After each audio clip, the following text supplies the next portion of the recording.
So Aileron's course for presidents, 2 full days, and we are trying to address the common pains that our owners and presidents have.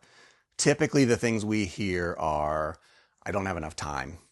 Um, I can't motivate people. I'm not sure I'm an effective leader. I can't keep people.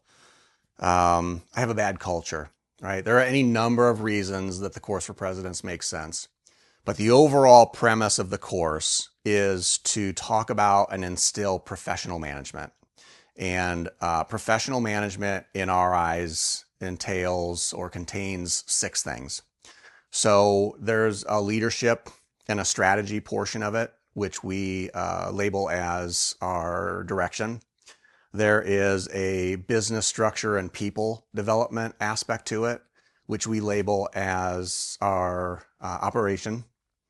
And then we have the last section, which is culture and organizational performance, which we call our control. So we spend 2 days, each section a couple of hours. We start with professional management, understanding the overarching aspects of what professional management means, and then go into each one of those in a deep dive with breakout sessions, interacting with your colleagues in the course, obviously the academic portion of them.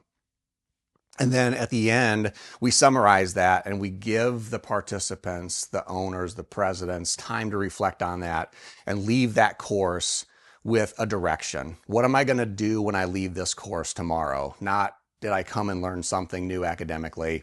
Did I read a new book and figure something out that maybe I didn't know before?